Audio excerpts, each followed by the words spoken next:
Hello, ladies and gentlemen, this is Pangolin Advisor introducing Songs of Conquest, something I am very excited about, and you can tell because this game actually made me stop my long hiatus and record a video for you, so you know it has to be something special, and it is. It is a spiritual successor to Heroes of Might and Magic, a series that I am a huge fan of, and you can tell by checking my older channel, Panchasu, where I have uploaded a lot of videos on Heroes of Might and Magic. Songs of Conquest isn't exactly the same, of course. Like I said, it is a spiritual successor, so in many ways it is very similar, but it does have some major differences, which I'll try to show off. I was also extraordinarily lucky in being able to play and playtest this game before it came out. So while this video is only going to be published after this game's release, I'll tell you about things that I was able to establish months prior, because I have played as every single faction, I've played through some of the campaigns, and I even created my own maps, so I do encourage you to check out community maps once you buy the game, and check King of the Mountain, which is a map of my own making for 5 players, which preferably is played either as a free-for-all or asymmetrical team game, with player 5 being alone and other players being united partially or completely against player 5. Anywho, I should stop talking about that. I should tell you what this game truly is and what you can expect from it. First and foremost, it is going to launch as an early access title because the developers want to put more love in the game, but they don't want to wait anymore with releasing it, and I can wholeheartedly support that notion. The game is going to have campaigns. Right now you can see that there are only 2 available, although keep in mind I am recording this with a pre-release version, so some things might be a little bit different for you once you get the game for yourself. Although I am recording this only a day early, so I don't think there will be huge differences. Some, but probably not huge. Anyway, you're going to start off with 2 campaigns, but because you can also create your own maps, I expect that at some point the players will start making their own campaigns too.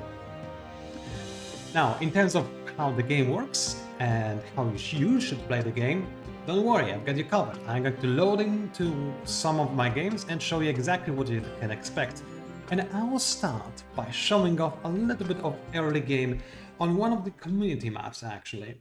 So let me just quickly load it in and show you gameplay from one of the 4 factions that will be available in this early access. The Arleon, I cannot pronounce this correctly, sorry, which is basically a union between humans and the Fae. And you can see and look at the Fae right now. So, one thing you can clearly see when we have loaded in is the art style for this game. And I have to say, while I'm personally not a fan of pixel art, in the vast majority of games, I do enjoy pixel art in Songs of Conquest. It does have something, and I especially like how it's 2.5D, so you can see how perspective slightly changes depending on your zoom level. And the attention to detail, the little animations of the trees and the units, it's all done with clear love and care. And I have to say, I'm sold on this concept of art, and it really works quite well. The UI is also exceptional, as you can clearly tell. But what are you looking at right now? Songs of Conquest is a 4X game, like Heroes of Might and Magic is a 4X series, although it's loosely a 4X game. So it is a strategy game where you have to manage your resources. As you can see, you have 6 resources: gold, stone, wood, glimmer weave, ancient amber, and celestial ore. The last 3 being harder to obtain, but giving you access to more powerful units and buildings. You have your own city. In your city, you can go ahead and create different types of structures. The stronger a structure is, the larger a build site it will require. For instance, if you want to summon your most powerful units, you need a large build site. Every faction has a number of units that it can field, so I'm going to show you that real quick. This is the roster for the Arleon. Like I said, for human and Fae. And they have 8 units. Every single unit can be upgraded as well. Each unit has different types of abilities and properties, and they also give you different types of magic. and we'll get into that in a second. The way that your armies work in this game is a little bit different compared to, for instance, Heroes of Might and Magic. You have a limited pool of slots where you can put your units, and on a single slot there's a limit to how many units you can actually place there. Later on you can research upgrades that let you place more units within a single slot. For instance, I can upgrade so that I can have 70 militia in a slot instead of 50 at maximum. Right now, if I wanted to have more militia, I would have to buy it and place it in an empty tile over here. Or I could just split it like so, if I wanted to. There is a reason to split your armies, and there is a reason not to do so, but I'll show that in combat, because I think this will be the most telling. There is an enemy nearby, so I'm going to go ahead and show you one example of an early game fight. It is a little bit after the super early game, so the enemy units are a little bit stronger, as are my units. So as you can see, the enemy is from the same faction in this specific example, and I am commanding my units on a hex-based grid, similarly to, for instance, Heroes of Might and Magic 3. Although this game doesn't only get inspiration from 3, but obviously you can see that the most clearly. As you can see, every unit is commanded quite specifically, and every unit also has a zone of control. So if I wanted to go past this enemy and through those red fields, then the enemy would get free attacks on me. So you don't really want to do that unless there's some really clear benefit to doing so. You can also cast spells. Now, as to how casting spells works, it's quite interesting actually. So basically you have 4 types of essence. You've got Chaos Essence, Order, Destruction, Creation, and Arcana. And you generate those by having 10 of your units. So for instance, right now I have this unit that is waiting for orders. I'm going to make it skip action. Just completely skip it. And as you can see, my next unit has its 10, and what's this? I gain more essence. I gain another Chaos Essence and another Creation Essence. So every unit has a specific type of essence associated with it, and every time a unit has its 10, it gives you that essence. So basically they power your spells. The more units you have on the battlefield, the more essence you're going to gain. So there is a reason to deploy your armies as wide as possible. And this will allow you to cast spells like, for instance, Boiling Blood, which is a damage over time. Not particularly strong because my hero is only at level 4, but hey, it works. Now I'm going to move my Mistress forward and activate the special ability. As you can see, abilities cost 1 movement and they'll end the turn for a unit, but they'll give you some sort of benefits. In this case, it will increase the defense of my entire army. Now for this guy, I don't want to engage this brute over here. I think that it will just go ahead and flat out destroy me. So what I'm going to do is, I'll check if those guys can reach my army in a single turn. It doesn't look like they can. The red thing is the outline of their movement. So I'll move my guys to the high ground. On the high ground, your units get extra defense and offense against units in low ground. So it's quite a useful thing to have. Next, I'm going to go ahead and open fire on the big brute with my militia, as well as my rangers. So I'll try to kill the strongest enemy as quickly as possible. Now, I did leave my... Wow, this is going to be a very bad combat for me, because I did leave my rangers open for attacks, and as you can see, the enemy punished me greatly for this. But I can still try to save this. So, as you can see, some spells require you to have multiple types of essence rather than just one. This spell, for instance, is not my favorite because it's really all in. However, by casting it, I'll increase the melee offense of my units and lower the defense as well. Normally I wouldn't do so, but I just want to show this off and see how much it is going to help my unit to attack.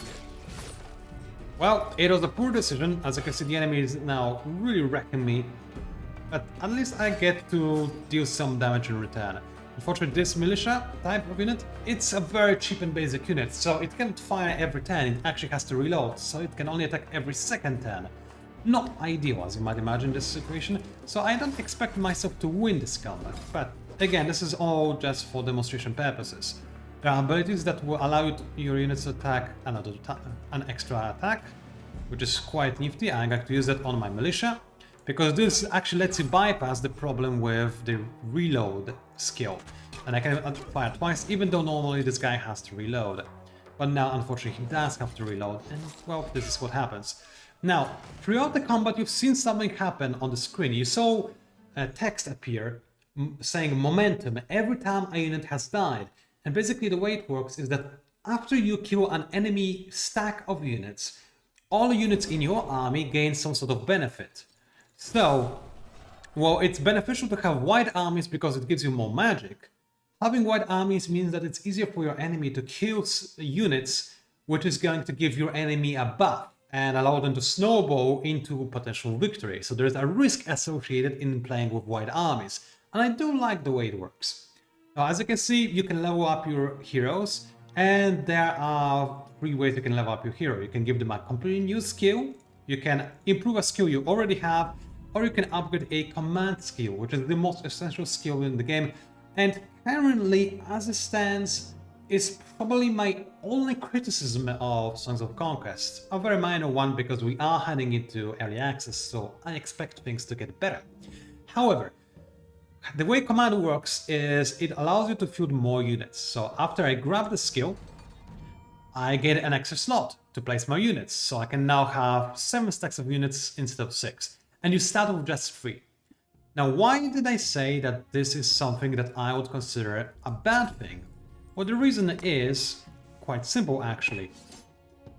It's because I don't see a reason why you should ever not pick up command in the early game, at least a couple of times. The reason being, with 3 stacks of units in early game, you are going to be severely limited on most maps and probably unable to even progress after a short while. Especially since there are so many units you can recruit in your city. I mean, there's a maximum of 8, right? So you really need to have at least 2 command levels as quickly as possible, and then another 2 relatively quickly after that. Especially since, as you saw just now, I was able to obtain extra units just by exploring the map. The units can join your army, but if they have no space to join your army because you're out of command slots, well, then you cannot invite them, which is a big drawback for you, as you might imagine. So this is my single complaint. I wish that command would just automatically level up as you progressed, so that you could instead level up some other skills, because there's a plethora of interesting skills in this game, and I'm going to load into a late game just to show you how a hero can be developed once you have moved past the necessary command skills and given them some really fun abilities to play with. Now you might be wondering if it isn't optimal to actually mix in some extra abilities in early levels instead of command skill, but the true answer is that if you play a few times you will understand that it's really necessary to at least get 2 command skills, because otherwise you have no space to put your units and it's going to hold you back a ton. However, after a bit of playing you get something like this: a hero with maxed out command and a number of other abilities. As you can see, typically a maximum level of ability is level 3, and it gives you some really nice benefits depending on the type of skill we're talking about. For instance, over here, this guy, gal, I'm very sorry, she, on every turn she's going to get extra Chaos Essence, and additionally the spells that she casts of Chaos type are also stronger. So whenever I cast a Chaos spell, as indicated by the free icon, it actually is of higher tier than usual, so it is going to deal more damage. Whereas, for instance, I have no skills in distraction, so as you can see, it only has a 1 icon on its spells, and they deal a pitiful amount of damage. I have not quite figured out yet if you can in any way increase the level of mixed spells. I imagine you can if you level up into 2 separate essence types and then cast a spell that combines the 2 essence types, but I actually haven't paid enough attention to see if that is the case or not. As you can see, heroes can also gather items, and they can change the way your hero operates by quite a bit. For instance, I could go ahead, right now I have a warhammer in my main hand and a shield in my offhand, but I could instead just have a bow in both hands. Or there are also some items, I'm not sure if I have those. Yeah, I do have some items that can be held in any hand, so I can have this bone scimitar in my offhand and then a warhammer in my main hand. So you can customize your hero a fair bit. There are also some extra items that can change the way your hero works, And there are some ridiculously powerful items as well that you can grab in the late game. And I'm going to show how broken that is, beautifully broken, in a moment.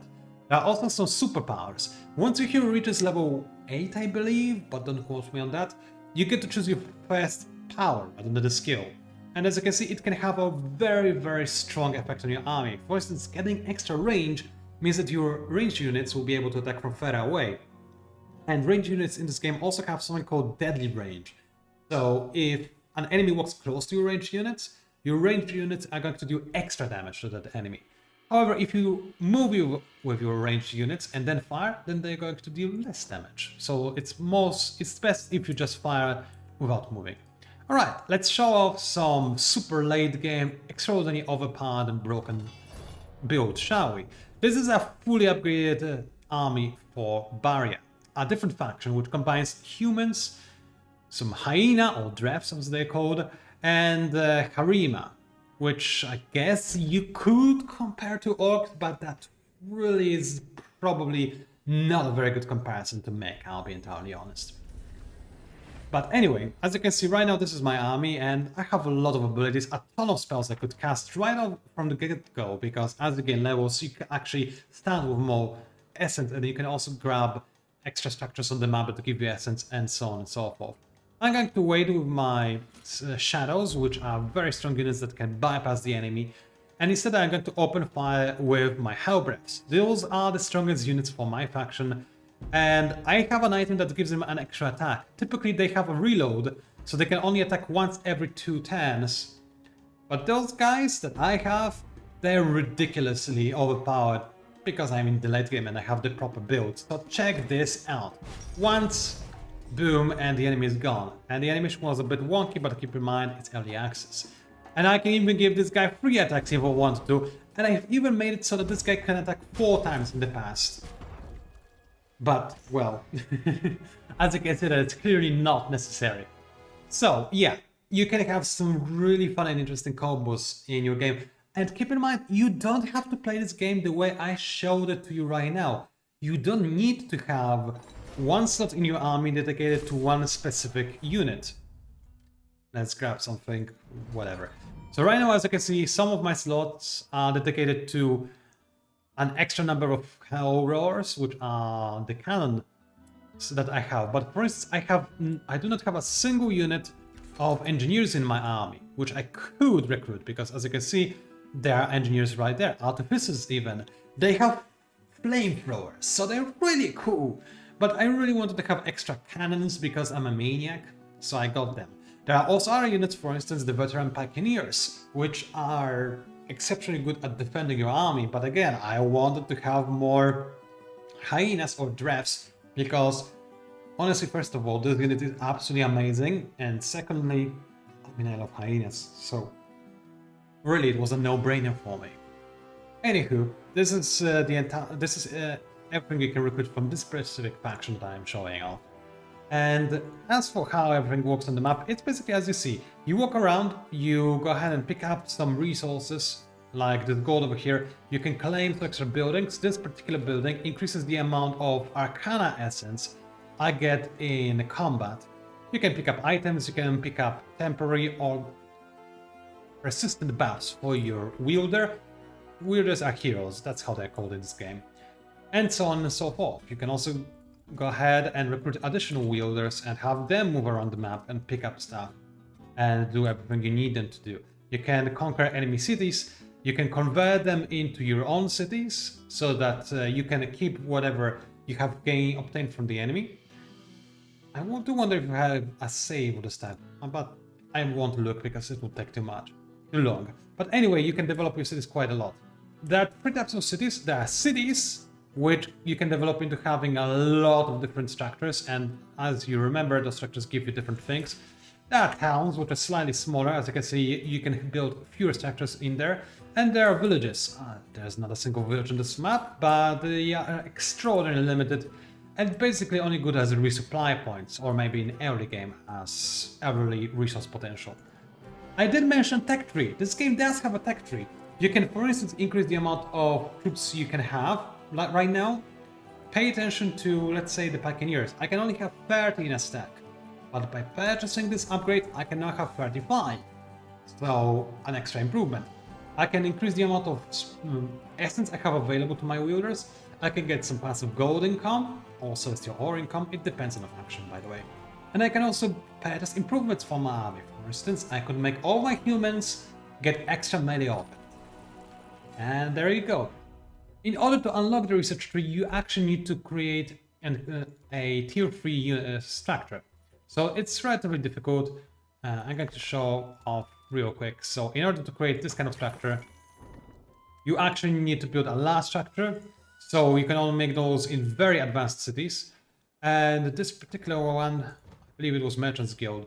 Yeah, it costs quite a bit. Not a huge amount, but quite a bit. And it takes 3 turns to construct. It takes 2 turns to construct a medium building and 1 turn to construct a small building. There's a technology that allows you to create 2 buildings at a time, but otherwise you're limited to just 1. So, that was a pretty simple, short and to the point overview of what you can see and do in this game. Now I'm going to really quickly also show off how you can actually set up skirmishes and what options are available to you, because you might be interested in that as well. Also, I want to shamelessly promote my own map, because I've literally just finished uploading it and also a patch to it, because there was something I needed to fix. So I really want to show it off, alright? And I want to encourage you to check it out for yourselves. So let's go ahead and select a map, and I'm going to use the downloaded version of my own map called the King of the Mountain. So after you select a map, you can either join yourself, and this will enable a hot seat type of game. So there is hot seat in this game.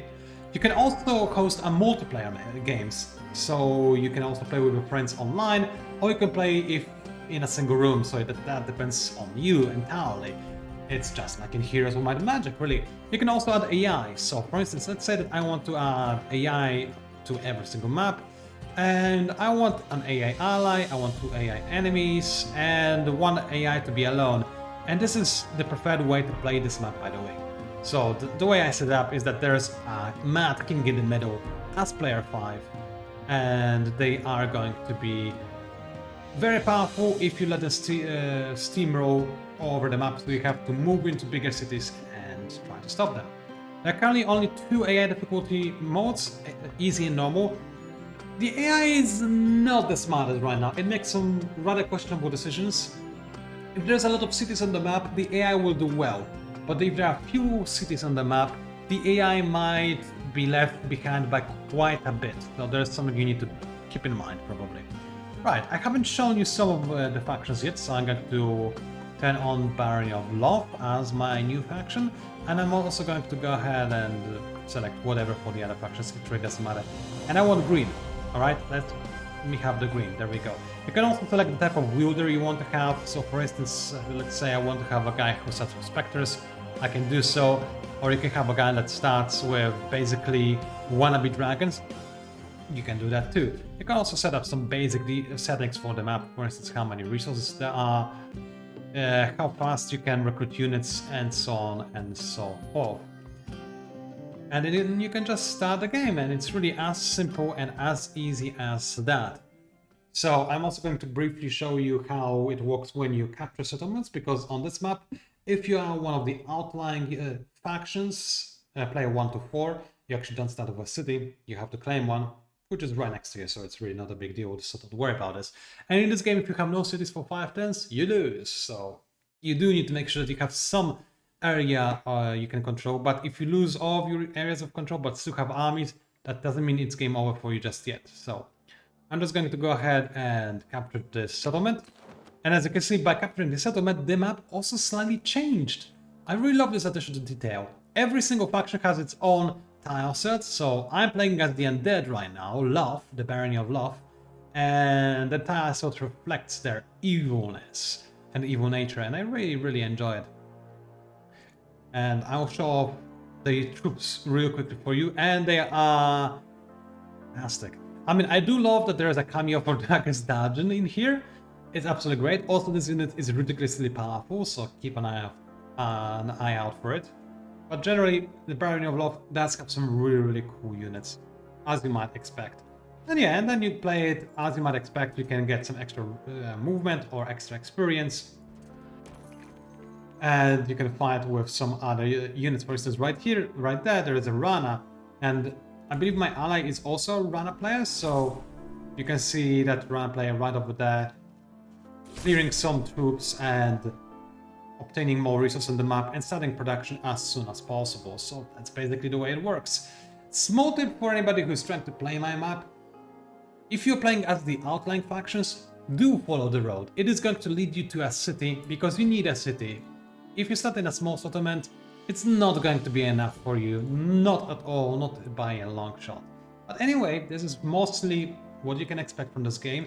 I do want to show off the Rana, the fourth faction, so I'm going to go ahead and do that real quick if I can. I should have battle against late game AI, or maybe other battle against late game AI. Let's have a quick look if this is something I prepared ahead of time. It should be.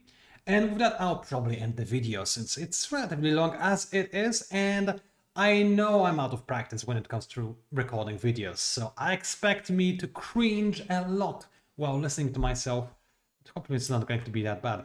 So anywho, as you can see, this is a Rana army, and Rana are absolutely cool and my favorite faction. So as you can see, they can recruit dragons! Yes, they are capable of doing so.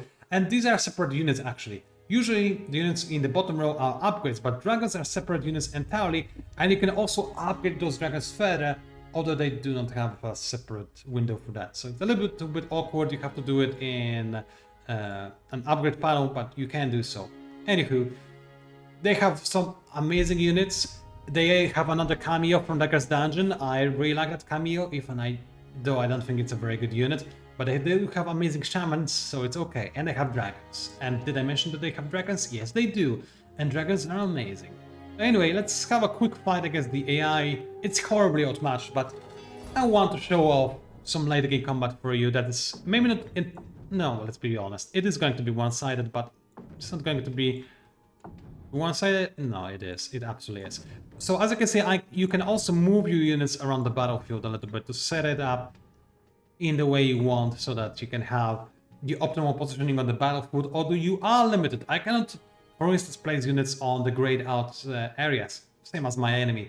As far as I can tell, there is no skill that would let you do that either, so you are limited by the type of battlefield you're playing on. So, once you deploy, you just play. And I do have a lot of magic available to me from the start, so let's go ahead and move this to the froggy. Let's go ahead and defend. And the dragons are quite fantastic. I do want to wait with them, just so that I can show off the area of effect attack. And I also want to show off some cool late game spells. So, for instance, how about a fireball? Or how about... This was only level 1 fireball, so it wasn't very strong, mind you. But how about... I don't have the Arcane Storm yet. I'll wait to show you that off, because it's really quite an awesome ability.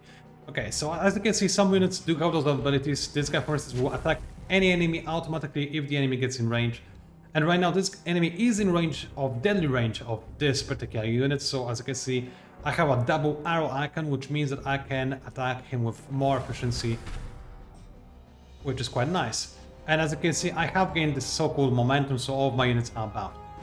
Okay, and now this is a really cool spell. I really wanted to show it off. It deals quite a nice amount of damage. Of course, in late game, I noticed the spells tend to get quite a bit weaker compared to the rest of your army, because if I just wait a bunch of times, you'll notice that my army can do a lot better than anything I can do with spells.